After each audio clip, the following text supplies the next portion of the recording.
Donc, je vous fais le speech habituel. Donc, c'est une grotte qui a été découverte en 1878 grâce à un puits. Donc, il y avait des agriculteurs qui habitaient au-dessus. Ils voulaient de l'eau pour leur ferme, donc ils ont creusé un puits. Et en creusant, ils sont tombés dans la grotte. Voilà. Ils n'ont pas trouvé d'eau, ils ont trouvé une grotte.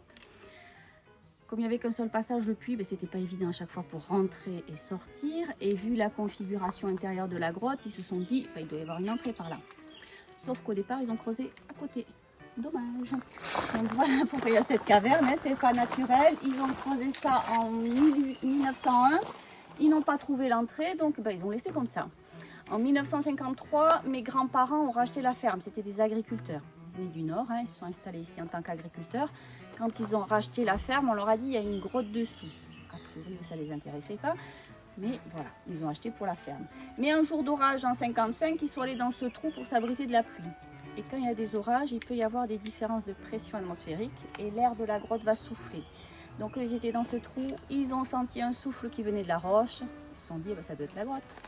Ils ont creusé à côté et ils ont trouvé l'entrée. Et avec cette entrée, c'était beaucoup plus pratique pour faire les aménagements. Et ils ont pu ouvrir au public en 1955. C'est parti, on va aller au frais. Attention à la tête et marchez doucement et ça peut glisser.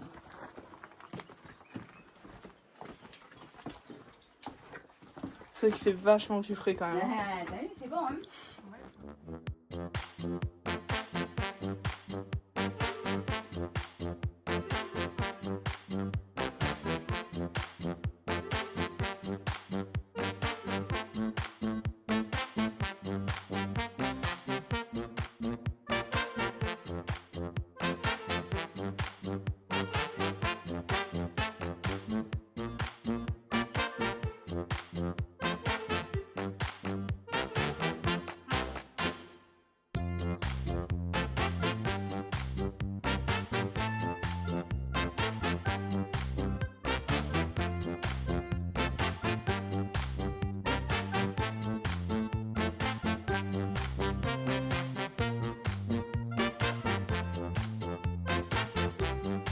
On va aller voir le puits qui a permis la découverte de la grotte.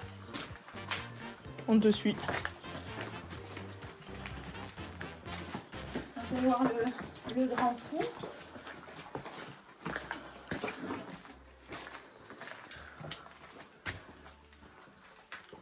Donc c'est 12 mètres de profondeur. Il a été creusé à la main, marteau, burin, cloche. Et quand ils sont arrivés ici, ils ont trouvé la grotte comme ça. Là, il n'y avait pas d'eau. Attention, je mets la lumière.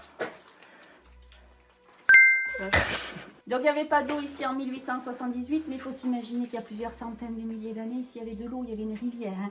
C'est l'eau de la rivière à force de passer qui a creusé toute cette grotte. Cette rivière a changé de direction, maintenant elle passe sous la grotte. Donc on la verra dans la dernière salle, mais elle est toute petite maintenant. Et après, comme il y avait cet espace, stalactites, stalagmites ont pu grandir. Donc là c'est l'eau de pluie qui va d'abord traverser cette roche qui est du calcaire.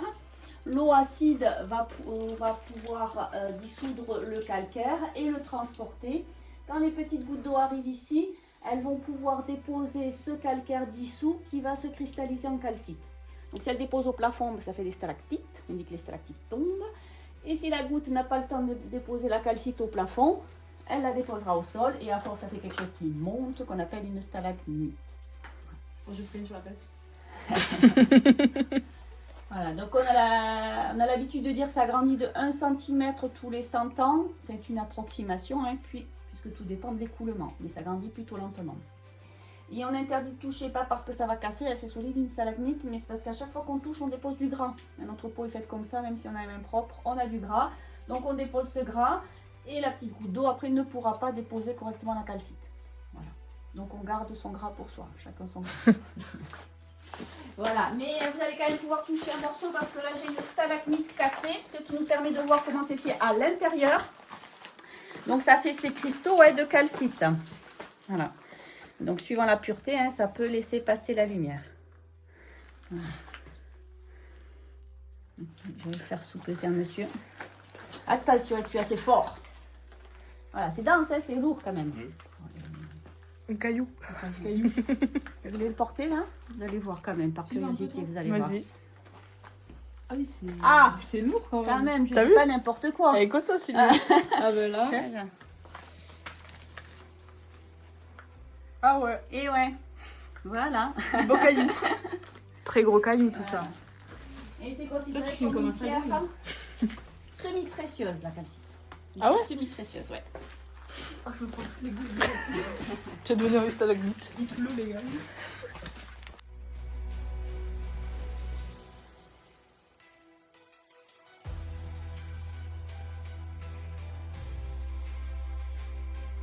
Là, j'ai un trou qui s'appelle une cheminée. Je te prête la lampe pour aller voir si tu veux. Ça, c'est... ça va être... voilà. Donc ça, c'est naturel. C'est en fait l'eau de pluie qui va ruisseler, qui va dissoudre le calcaire. Donc, suivant l'acidité de l'eau, la vitesse de l'eau, mais quelquefois, l'eau enlève le calcaire, fait des trous. Et quelquefois, elle transforme ce calcaire en calcite. Donc là, il y a les deux. Il y a le trou, mais il y a des stalactites. Voilà, donc ça fait comme un entonnoir à l'envers et c'est de plus en plus fin et c'est recouvert de terre. Et quelquefois les grottes peuvent être découvertes grâce aux cheminées puisque si le trou s'agrandit, ça fait un trou jusqu'à l'extérieur. Jusqu'en 1901, la grotte s'arrêtait ici. Là, il y avait des éboulis qui bloquaient le passage. Il y a une équipe d'explorateurs qui est arrivée. Ils ont essayé de se faufiler au milieu des cailloux, sauf qu'ils n'y arrivaient pas. Ils étaient trop costauds. Donc, comme eux, ils ne pouvaient pas passer, ils ont eu une super idée. Ils y ont envoyé un enfant. On est en 1901, il n'y a pas l'électricité ici. Ils ont donné une bougie à un enfant. Ils l'ont accroché à une corde. Hein. Sympa quand même. Hein. Ouais, faut savoir où il est. Voilà. Et avec la bougie, l'enfant a rampé comme il a pu au milieu des cailloux et a découvert le reste de la grotte. Donc, heureusement, il n'y avait pas de danger de l'autre côté quand même. Ouais. Ah bah là, Voilà. il y a quand même beaucoup de chances que l'enfant ne revienne pas. Hein.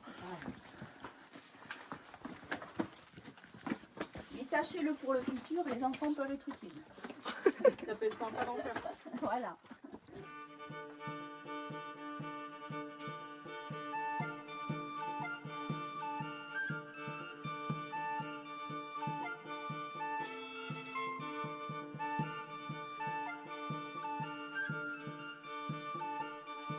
Ici, on est dans la salle ratopénade. Parce que quand ils ont découvert cette salle, il y avait plein de ratopénades.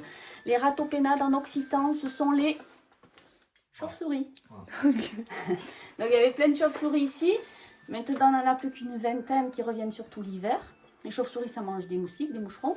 En hiver, il n'y a pas de nourriture, donc elles vont dormir. Et ici, il fait bon l'hiver, hein, c'est la même température. Donc elles dorment tranquillement. Et au printemps, elles vont ressortir, la nourriture revient. Et elles vont préférer dormir à l'extérieur. Voilà. Et sachez qu'une chauve-souris mange entre 1000 et 3000 moustiques en une soirée. Très utile. À avoir chez soi. Voilà. Au lieu de prendre des chats et des chiens, prenez des chauves-souris.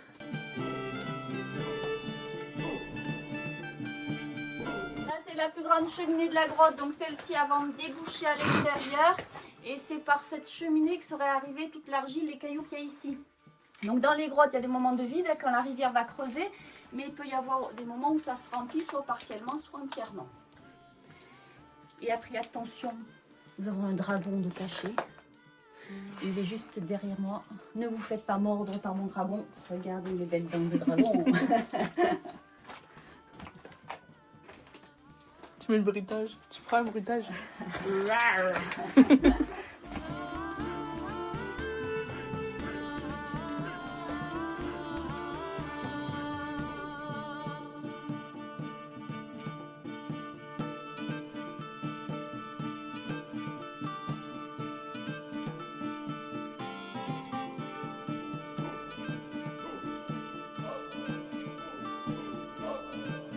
Ici, nous sommes dans la salle ronde et nous sommes juste sous la route. La route passe comme ceci à 15 mètres. Donc, on était sous les toboggans avant. On traverse la route et on va se retrouver sous le champ de l'autre côté pour vous repérer. Ok. Là, on a des stalactites. Alors, normalement, les stalactites, ça tenait en pointe, donc celles-ci, elles ont été cassées. On a eu pas mal de casses, nous, parce que pendant longtemps, le puits est resté ouvert. Donc, malheureusement, il y a des gens qui pouvaient descendre par le puits avec des marteaux et casser tout bêtement pour avoir des souvenirs. Ah ouais. Donc, après, mes grands-parents ont tout fermé, mais malheureusement, il y avait déjà eu de la casse. À l'entrée de la salle, on a une stalagmite. Celle-ci, on lui donne un nom.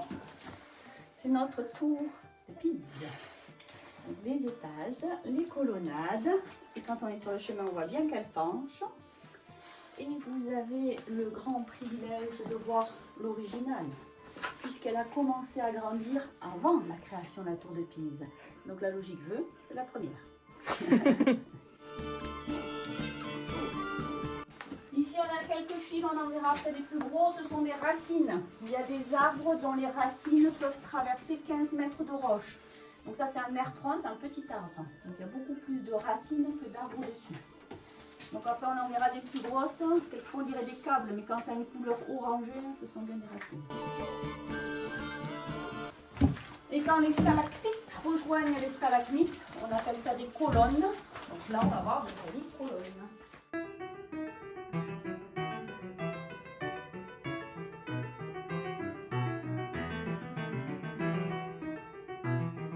Donc ici, c'est la salle des colonnes. Les colonnes ne peuvent plus grandir ni par le haut ni par le bas, donc elles vont grossir. Hein. Ça, c'est notre plus grosse colonne. Donc ça pèserait dans les 10 tonnes.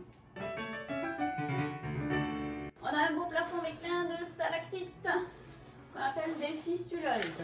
Si on regarde à l'intérieur, il y a un petit trou au milieu.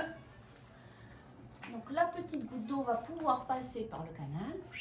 Elle va arriver au bout en suspension et la calcite va se déposer tout autour. Et la goutte va continuer son chemin. Donc là, elles sont toutes creuses. Hein. Même les fines, hein, ça fait vraiment comme des pailles. Donc ça, c'est très fragile. Hein. Et on a des radis à 15 mètres sous terre. Des super radis. Pas facile à déterrer. Regardez, il y en a là. Donc il y en a un là. On est sous un champ de radis parce qu'il y en a d'autres. Hein. Regardez, là, il y en a un autre. Il y en a un gros ici. Il y en a là, il y en a un peu partout. Hein, là. Donc ce sont des stalactites qu'on appelle radiviformes. Alors, et ils sont creux. On le voit celui-ci qui est cassé, comme s'il y avait une grosse bulle d'air qui se serait formée à l'intérieur, mais ils n'expliquent pas pourquoi ni comment ça se forme. Et la calcite peut être translucide. Attention, tour de magie. Je me prépare. Concentration optimum. Abracadabra. Chumba la chumba. Ha. Donc suivant la pureté, la calcite peut être translucide. Ha! Oh magie! Ha! Oh! Incroyable!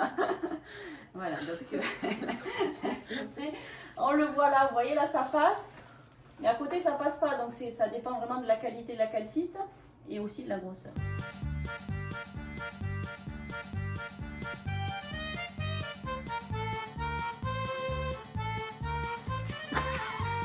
On a une étrange créature qui sort du trou juste derrière vous.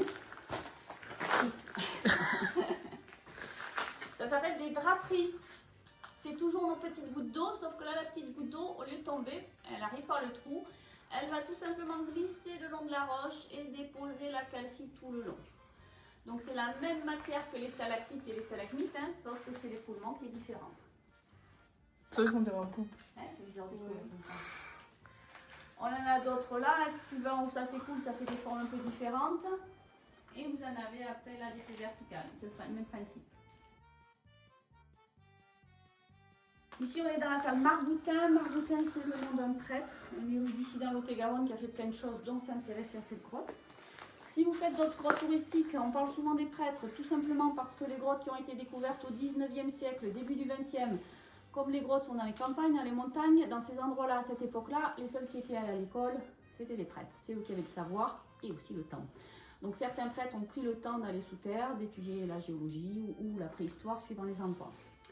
Dans certaines grottes aussi, il y avait des superstitions. Il y a beaucoup de grottes qui s'appellent le trou du diable, hein, puisque sous terre, on disait qu'il y avait le diable.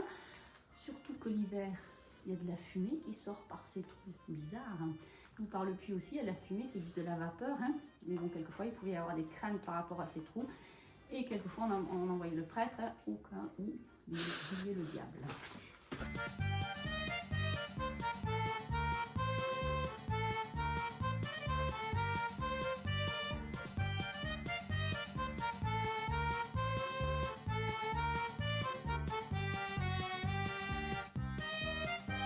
Ici, nous sommes dans la salle de la statue. Regardez avec statue. On dirait qu'il y a un personnage avec la tête, les épaules, presque les bras croisés. C'est naturel, bien sûr. Et pour les romantiques, on a aussi un joli petit cœur. Regardez sur le côté là. Vous voyez mon petit cœur? Attendez, on va le mettre en rouge. Waouh. Voilà, ici, hop, on prend la première salle de la grotte. Elle fait 6 mètres de haut, 6 mètres de haut, 20 mètres de long. C'est un grand espace souterrain ici pour le Lot-et-Garonne parce que nous, on a un calcaire qui est plutôt jeune. Ce calcaire n'a que 25 millions d'années. C'est jeune pour du calcaire. Il s'est formé parce qu'avant, ici, il y avait un grand lac qui recouvrait une grande partie du Lot-et-Garonne. Dans ce lac, on vit des coquillages, des poissons, des algues, des micro-organismes. Tout ça, quand ça meurt, ça va au fond de l'eau. Ça se décompose, ça fait de la boue qu'on appelle des sédiments. Ces sédiments vont s'accumuler, puis l'eau va partir. Donc ces sédiments vont sécher, durcir et faire une roche sédimentaire qui est le calcaire. Voilà. Donc dès qu'il y a du calcaire, il va y avoir des grottes parce que les eaux souterraines creusent facilement dans cette roche. Donc nous, dans le Lot-et-Garonne, on n'a que 2 grottes ouvertes au public, mais il y a plus de 200 cavités découvertes. Hein. Il y a des trous partout, plus ou moins importants, mais il y a des trous partout. Attention à la descente au cœur de la terre.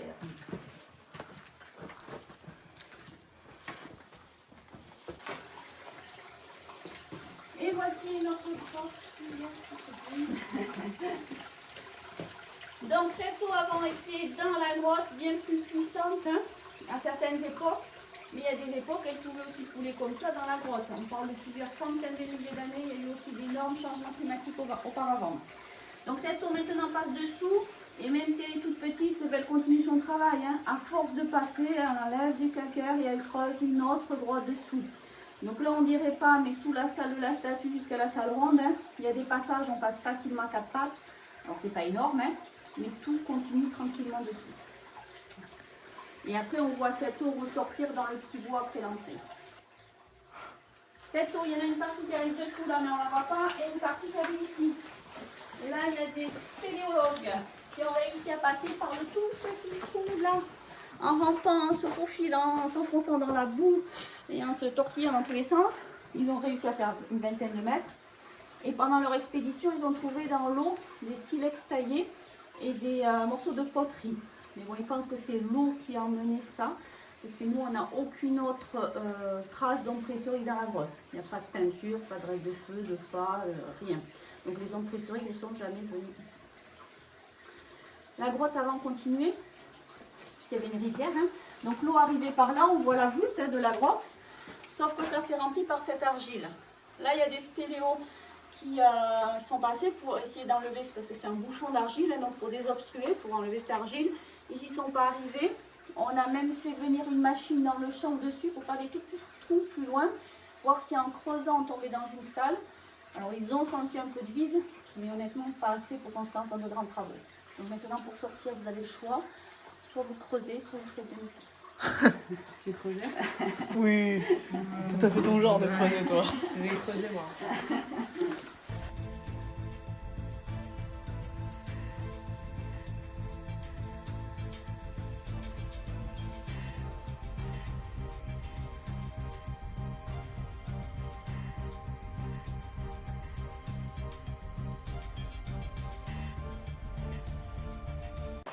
Là, il y a un trou, on aperçoit une échelle au fond. C'est un passage plus pratique pour aller dans la grotte dessous. L'échelle.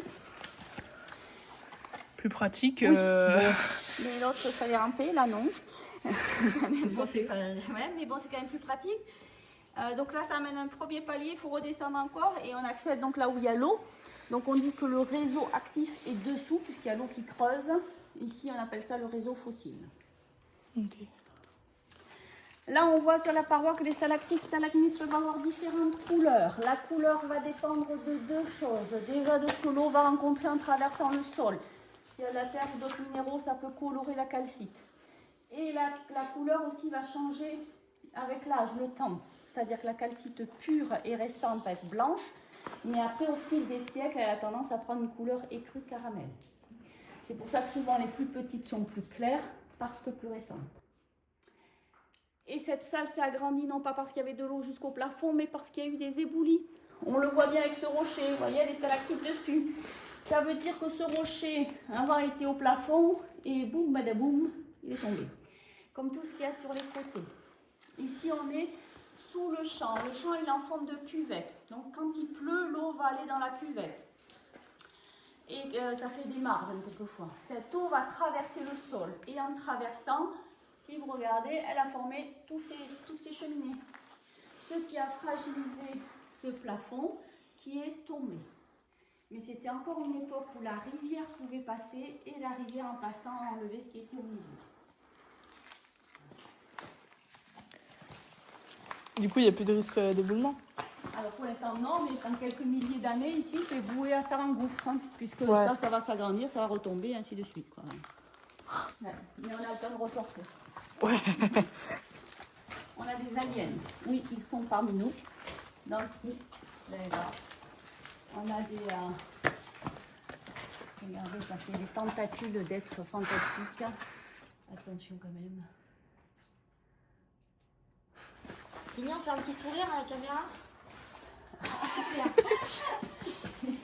Écoute, hein. Regarde, vers la maman, celle-là.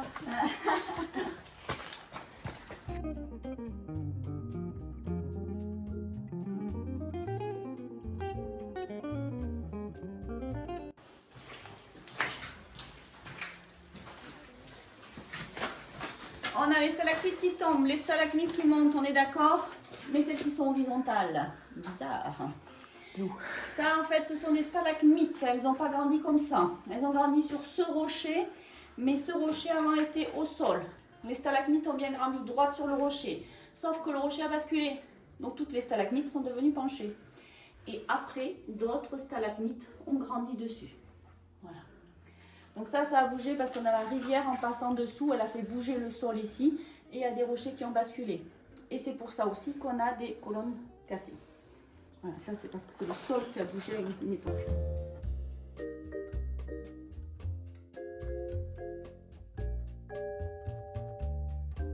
Donc en passant, vous verrez mieux le rocher aussi hein, qui est penché, mais qui avant été au sol et qui a basculé.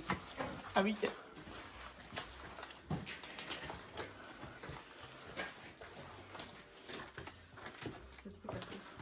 Parce qu'à un moment donné, une maman a dit « Oh, regardez les lunettes de la dame avec la lumière bleue.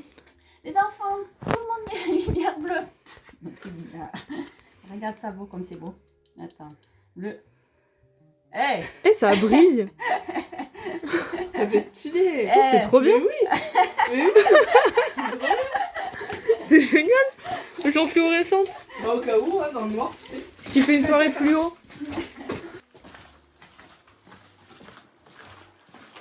ça tient sur la petite plaque là. Eloane. Ici, on a des cheminées qui se sont effondrées. Donc là, il y avait un trou, une cheminée. Toute la terre est passée par la cheminée, est arrivée ici. L'autre côté, c'est pareil, il y avait une grosse cheminée. Toute la terre est passée par la cheminée et s'est étalée ici. Quand ils ont creusé ici pour faire le chemin, ils ont trouvé dans la terre des dents de rhinocéros laineux, de chevaux sauvages, d'aurochs et de bisons. Donc, ce sont des animaux qui vivaient au-dessus, il y a 20 000 ans. C'était notre dernière glaciation. Ils sont morts. Et la terre a amené quelques restes ici. Voilà, donc je vous montrerai après quelques dents remontants. Ça, ce sont les animaux morts, mais nous avons des animaux vivants. Nous ne sommes pas seuls. Ici, il y a des animaux qui viennent ici parce qu'il fait frais et humide. À l'entrée de la grotte, on a des tout petits crapauds qu'on appelle des pélodites ponctués. Une espèce en voie de disparition, mais ils sont bien ici, au frais, à l'humidité et surtout, il n'y a pas de prédateurs. On a aussi une espèce de salamandre qu'on appelle des tritons marbrés. Un peu plus rarement, mais on en a de temps en temps. Après, on a des animaux qui viennent ici juste pour dormir, comme les chauves-souris. L'hiver, on a aussi des loirs qui hibernent et des papillons. Là, actuellement, on a les gros moustiques, là, les cousins, ceux qui ne piquent pas. Eux, ils viennent se reposer une semaine, 15 jours. Donc, ils ont commencé à arriver en avril et on les aura jusqu'au fin octobre. Après, on a des animaux qui vont vivre ici, se nourrir, se reproduire, mais ça ne fait pas si longtemps que ça qu'ils vivent sous terre. Donc là, on a des araignées, des cloportes, des mouches, des escargots, des coléoptères. Et enfin, il y a des animaux qui vivent sous terre, mais eux, ça fait des milliers d'années qu'ils sont sous terre. Donc eux, ils se sont totalement adaptés. Ils sont apigmentés, un blanc transparent, et ils n'ont plus les yeux, puisque les yeux ne servent à rien dans le noir. Donc là, on a des Campodéidea, ce sont des tout petits insectes avec de longues antennes, et des pseudo-scorpions. Donc c'est comme des scorpions, sauf qu'ils n'ont pas la queue pour piquer. Et cette espèce de pseudo-scorpion qui s'appelle le Rhoncus barbei a été découvert pour la première fois au monde ici. Voilà. Et dans l'eau, on a aussi des toutes petites crevettes qu'on appelle les niphargus et des petits coquillages particuliers. Voilà, donc on ne dirait pas, mais il y a de la vie sous terre. Hein. On est dans la nature, donc partout dans la nature, il y a des bébêtes qui s'adaptent. Voilà, donc si vous avez senti quelque chose vous tomber sur la tête, c'était peut-être pas une goutte d'eau. Vous avez vu mon araignée ou pas en rentrant dans le puits? Oui, je l'ai vue. Ah, elle est jolie, hein? Elle est énorme. Ouais, Je l'ai pas vue. Ah, moi j'ai vu la petite araignée. elle est juste là. Ça, c'est une métapénardie. Regardez comme elle est belle. Magnifique. Oui, elle est belle, hein?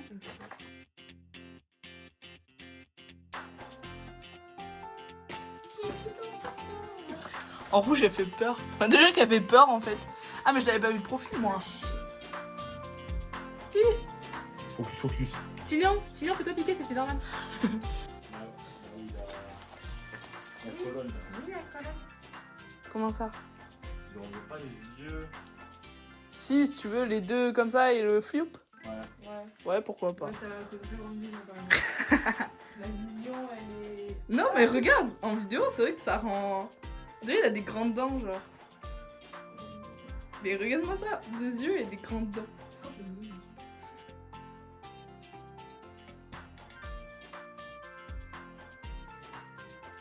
Du souci à se faire. Hein. Ah ben là. Regarde Les comment gars. c'est trop drôle.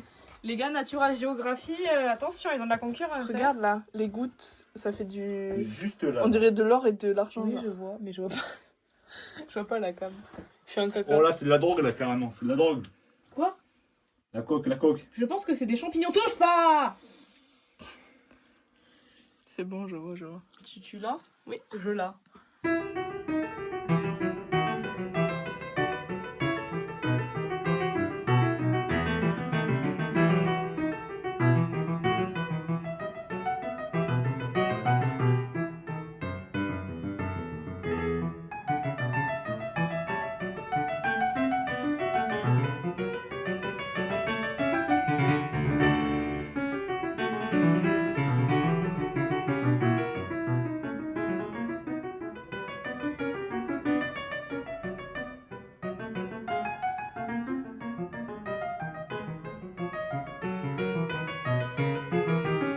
Elle est trop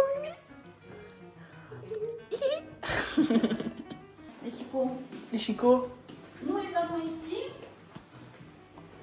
Donc, nous avons des rhinocéros laineux, aurochs, bisons, chevaux sauvages. Ça, c'est un fémur de bison ou de buffle. Les silex taillés, les morceaux de poterie retrouvés dans l'eau. Et après, on a mis aussi les stalagmites, stalactites radis qu'on a retrouvés cassés pour montrer comment c'est fait. Et aussi que quand on les sort, ça garde bien la même forme, la même consistance. Et là, il y a une jolie plaque blanche, là, bien brillante. C'est de la calcite qui a grandi sur la vitre d'un de nos spots. Donc ça a grandi très rapidement, en 7 ans, parce que ça bénéficie de la chaleur du spot. Ça évapore plus vite, donc ça calcifie plus vite. Le parcours qu'on a fait, juste derrière vous. L'entrée là, on est passé sous l'accueil, le puits, voilà. On a traversé la route, la salle des colonnes, jusqu'à la salle de la source et la grotte qui se creuse dessous. Ça c'est un plan, donc une vue du dessus pour vous montrer qu'on n'est pas allé tout droit. Là il y a une photo en 1901 quand ils faisaient les explorations, ils étaient obligés de descendre par le puits, ils n'avaient pas le choix à l'époque. Donc vous voyez les chaussures de sécurité, sabots de bois. Là, on allait dans la salle ronde où maintenant les stalactites sont cassées. Hein, ils avaient fait une photo avant que tout soit cassé. Et en dessous, il y a mon Pépé Brice avec un voisin quand il faisait les aménagements en 1955. Ah oui. Mais c'était une photo de profil ça. Là, c'est celle-ci. Oui, voilà. Ah oui, C'était la t'as même repris photo, la. Ouais. que mon grand-père dans la même salle et à peu près dans les mêmes vêtements. Voilà. Là, les bébêtes qu'on n'a pas vues, si on a fait juste l'araignée, mais voilà, donc nous on n'a pas les salamandres, mais on a les tritons marbrés qui sont verts avec un trait orange, on a des escargots, donc des pélodites, les petits crapauds. On a même eu un petit oiseau qui s'appelle le troglodyte qui a fait son nid à l'entrée de la grotte. Loir, moustiques, araignées, chauves-souris, papillons, coléoptères, pseudo-scorpions Donc ça, c'est pas celui qu'on a parce que là, vous voyez bien que c'est un Rhoncus lubricus alors que nous avons un Rhoncus Barbie. Oui, la différence, c'est quand même. Hein. On a des collemboles, des cloportes, des crevettes, le Campodéidea. Les sangsues, on n'en a pas, tant mieux. Et après, on a des mouches et des escargots. Ça, c'est une pompe parce que nos agriculteurs n'avaient pas d'eau au puits. Hein. Il y avait la grotte, il n'y avait pas l'eau. Mais ils ont trouvé après une solution pour avoir l'eau à côté de la ferme en installant cette pompe qui s'appelle un bélier hydraulique. Donc c'est une pompe qui utilise la force de la chute de l'eau. Il y a tout un système de clapet soupape qui va mettre l'eau sous pression dans ce réservoir et qui va le remonter là.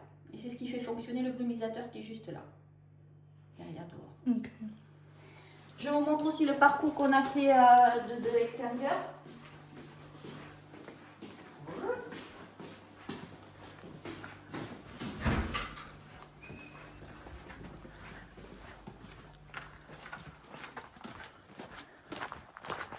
Donc, l'entrée est en contrebas. On est passé sous l'accueil. On a vu le puits. Ah bah oui, il est là. Et voilà. On le cherchait. On est parti sous les toboggans. On a traversé la route et le reste sous le champ. Donc la grotte est ici. Ok. Ah, vous avez fait un truc stylé sur le puits. Ouais. Oui, on dirait pas qu'il est si loin de l'entrée. Ouais. Je trouve. J'arrive pas à me dire qu'on était là-bas.